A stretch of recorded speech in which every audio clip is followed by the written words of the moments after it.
What's up, YouTube? My next door neighbor.net.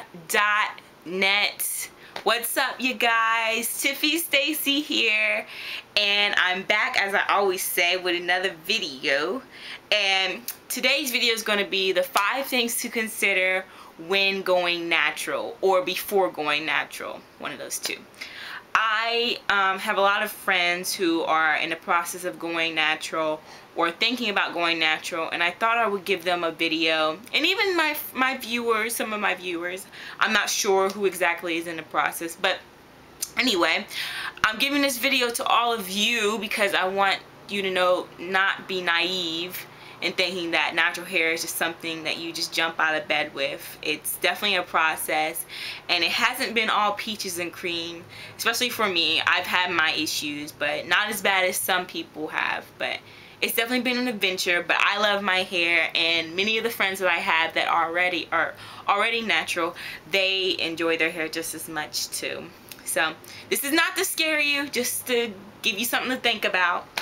And okay, alright, so the first point in this video is hair is not created equally. I can't say this enough. Each of our heads, the hair on our heads, is created in a unique way. And so if you see someone like I did, there was this girl when I was in college that I really loved her hair. Her hair was so curly and it was beautiful. Well, when I finally went natural, I found out that my hair looked nothing like hers. I had to manipulate it in some kind of way to make it look like hers in a way. So I was kind of disappointed because I thought I was going to have this super curly afro, but that's not what happened. But it's not a bad thing. I have learned to love my hair. I love it. You know, it's me. This is me. So anyway, I met with a friend who the other day. I met with a friend, and she basically told me that she couldn't run a comb through her hair, and I felt really bad for her because, I mean, I can run a comb through my hair. I have no problems, and I just didn't know what to tell her. So the only thing I could say to her was maybe it was because of the products she was using, which leads me to the next part. My point number 2 is products do not work the same. And I say that because you may see a friend or a family member or a girl on YouTube like me using a certain kind of product, and it might work for her in the video, might not. And then you try it out and then it doesn't work for you. And I've had that happen to me. I've always gotten so excited about a particular product, and I'll go out and buy it, and then it doesn't work. So that's one thing to consider. You're going to spend a ton of money probably trying to find out what works for your hair. You know, sad but true, but that's what it takes, you know, to get your hair in the best condition as possible. And actually, I had a friend who recommended the Giovanni, you know, the Giovanni shampoo and conditioner, and I decided to go ahead and try it because his hair is so beautiful. Oh my God, it's beautiful. I want to sleep on his hair. But anyway, he recommended. I tried it, and my hair was just brittle and dry. It was awful, and I knew that I couldn't use it. The thing is, I had used it a couple more times just to give it another try. No, it didn't work. So that's the only thing that you have to think about. And also, that leads me to my other thing. When it comes to natural products, don't expect natural products to work with your hair. Don't expect that. Just because they're natural doesn't mean it's going to work. You know, everybody's head is different, as I said in the point number 1. And you just have to try different things. And also, if you're using relax products that you use as a relaxed person, go ahead and throw those out. They're not gonna work. I can go ahead and tell you that. I've thrown out all my stuff that I use as a relaxed person because of that. So take that into consideration. My point number 3 is don't expect your stylist to know your hair. You need to take responsibility to get to know your own hair. And I can't say that enough. I really can't. That's a biggie for me. Because stylists, they will try to get you to do things to your hair that you may not necessarily need or want.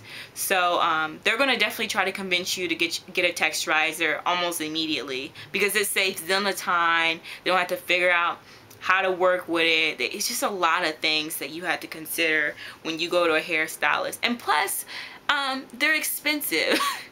To be natural, you might as well have a relaxer, because it's about the same. It's like $60.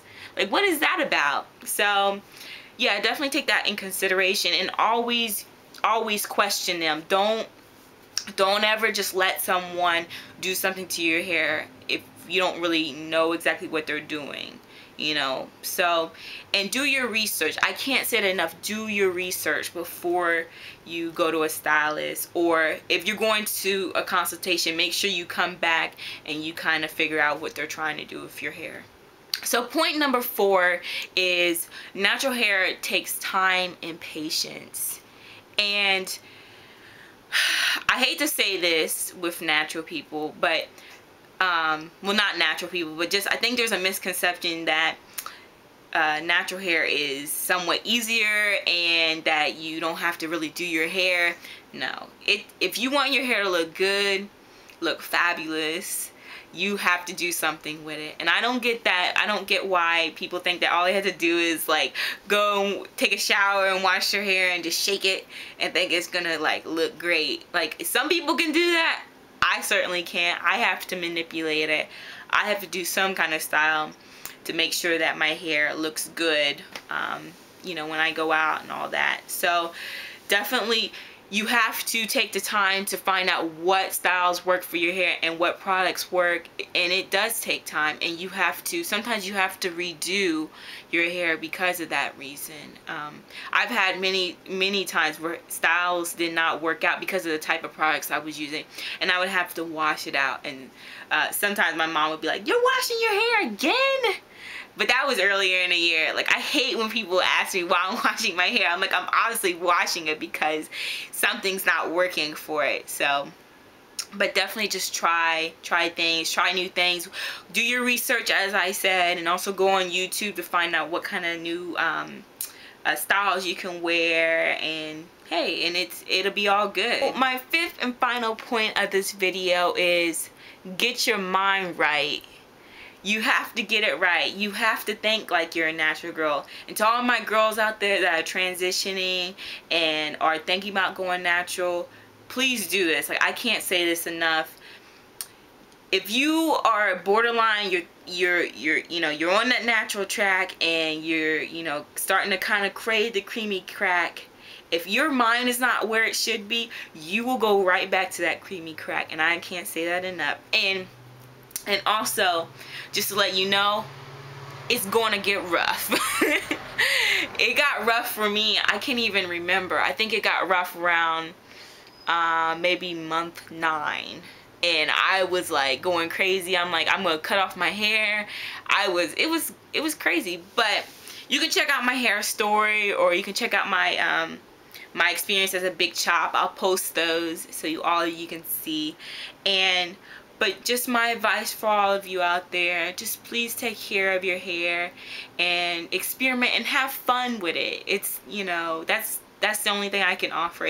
Natural hair is so much fun, you know, when you really start to get to know your hair and when you see what products work and don't work. So, hey, shout out to all my natural sisters out there and my natural sisters to become.